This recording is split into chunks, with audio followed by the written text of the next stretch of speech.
വികാരം ഉൾക്കൊണ്ടുകൊണ്ട് നമ്മൾ ആരെയും സ്നേഹിക്കരുത്. അതായത് ഇമോഷണലി ഹൈ അറ്റാച്ച്മെന്റ് വെച്ചുകൊണ്ട് ആരെയും നമ്മൾ സ്നേഹിക്കരുത്. നിങ്ങളുടെ ഫാമിലിയിലായിക്കോട്ടെ, നിങ്ങളുടെ ലവ് റിലേഷൻഷിപ്പിലായിക്കോട്ടെ, നിങ്ങളുടെ ഫ്രണ്ട്ഷിപ്പിലായിക്കോട്ടെ, നിങ്ങൾ വളരെയധികം ഇമോഷണലായിട്ട് അവരെ സ്നേഹിക്കരുത്. കാരണം നമ്മൾ ഇമോഷണലായി വികാരപരമായി നമ്മൾ വളരെയധികം സ്നേഹിക്കുന്ന ആ വ്യക്തിയായിരിക്കും നമ്മളെ ചീറ്റ് ചെയ്തിട്ട് പോവുക. കാരണം അതങ്ങനെ മാത്രമാണ് സംഭവിക്കുക. കാലം മാറി വരുന്നതിനനുസരിച്ച് നമ്മൾ സ്നേഹിക്കുന്ന വ്യക്തിയുടെ ആറ്റിറ്റ്യൂഡിലും മാറ്റം വരുന്നതാണ്. അപ്പോൾ ഇമോഷൻ കൂടുതൽ കൊടുത്തുകൊണ്ട്, വികാരം കൂടുതൽ കൊടുത്തുകൊണ്ട്, വികാരങ്ങളിൽ ഉൾക്കൊണ്ടുകൊണ്ട് ഹൈ ഇൻറ്റൻസിറ്റിയോടുകൂടി, അതിതീവ്രതയോടുകൂടി നമ്മൾ സ്നേഹിക്കുന്ന വ്യക്തി നമ്മളെ ചീറ്റ് ചെയ്ത് കഴിഞ്ഞാൽ നമ്മളുടെ മനസ്സിന് അത് താങ്ങാനായിട്ട് കഴിയില്ല. അപ്പോൾ നമ്മൾ ചെയ്യേണ്ടത് എന്താണ്? നമ്മൾ എപ്പോഴും ബുദ്ധിപരമായിട്ടാണ് ചിന്തിക്കേണ്ടത്. അതായത് വികാരങ്ങൾ തീർച്ചയായിട്ടും നമ്മളുടെ ബുദ്ധിക്ക് വഴിമാറിക്കൊടുത്ത് ചിന്തിച്ചുകൊണ്ട് ലവ് റിലേഷൻഷിപ്പ് ആയാലും, ഫ്രണ്ട്ഷിപ്പ് റിലേഷൻഷിപ്പ് ആയാലും, ഫാമിലിയിലെ റിലേഷൻഷിപ്പ് ആയാലും ഒരു അകലം പാലിച്ചുകൊണ്ട് നമ്മൾ നിലനിർത്തേണ്ടതാണ്. എളുപ്പം മനസ്സിലാക്കാൻ ഞാൻ ഒരു ഉദാഹരണം പറയാം. നിങ്ങൾ ദീർഘമായി പ്രണയിച്ച് വിവാഹം കഴിഞ്ഞവരായിരിക്കാം. പക്ഷേ വിവാഹത്തിന് ശേഷം ആ വ്യക്തി എപ്പോഴും നിങ്ങളുമായിട്ട് കോണ്ടാക്റ്റിലുണ്ടായിരിക്കും. പക്ഷേ പാസ്റ്റിലായിരുന്ന സമയത്ത് ഉണ്ടായിരുന്ന ക്യാരക്ടർ ആയിരിക്കില്ല വിവാഹത്തിന് ശേഷം അവർക്കുണ്ടായിരിക്കുക.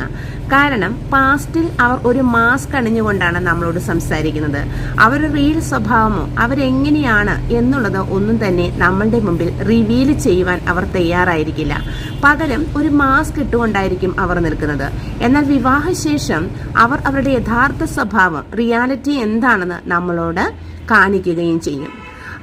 അപ്പോൾ നിങ്ങൾ ചെയ്യേണ്ട ഒരു കാര്യം, എപ്പോഴും വികാരത്തിന്, അതായത് ഇമോഷൻസിന്, ഫീലിങ്സിന് പ്രാധാന്യം അധികം കൊടുക്കാതെ അത് ബുദ്ധിപരമായിട്ട് നിങ്ങൾ മുന്നോട്ട് നീങ്ങുകയും ഏത് സ്നേഹബന്ധമായാലും നമ്മളെ കൂടെ നിർത്തുന്ന വ്യക്തികളെ ശരിക്കും എക്സ്പീരിയൻസ് ചെയ്യേണ്ടതാണ്. അവരുടെ ക്യാരക്ടർ എന്താണ് എന്ന് നമ്മൾ എക്സ്പീരിയൻസ് ചെയ്ത് അറിഞ്ഞിരിക്കേണ്ടതാണ്. കാരണം ഫ്യൂച്ചറിൽ നമ്മൾ ഒരു ദുഃഖകരമായ സ്റ്റേജിലേക്ക് കടന്നു പോകാൻ ഇടവരരുത്. കാരണം നമ്മൾ വളരെയധികം സ്നേഹിക്കുന്ന വ്യക്തികളായിരിക്കും എപ്പോഴും നമ്മളെ ചീറ്റ് ചെയ്യുന്നത്. വളരെയധികം ഹെൽപ്പ് ചെയ്തു കൊടുക്കുന്ന വ്യക്തികളായിരിക്കും ഒരുപക്ഷെ നമ്മളെ ചീറ്റ് ചെയ്യുന്നത്.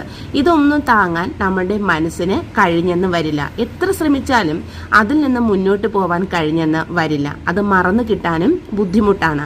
അപ്പോൾ ചെയ്യേണ്ട കാര്യം, എപ്പോഴും വികാരങ്ങൾക്ക് അധികം പ്രാധാന്യം കൊടുക്കാതെ, ഇമോഷൻസിനധികം പ്രാധാന്യം കൊടുക്കാതെ നിങ്ങൾ ചെയ്യേണ്ട ഒരു കാര്യം ബുദ്ധിക്ക് പ്രാധാന്യം കൊടുക്കുക എന്നുള്ളതാണ്. ബുദ്ധിപരമായിട്ട് മുന്നോട്ട് നീങ്ങുക എന്നുള്ളതാണ്.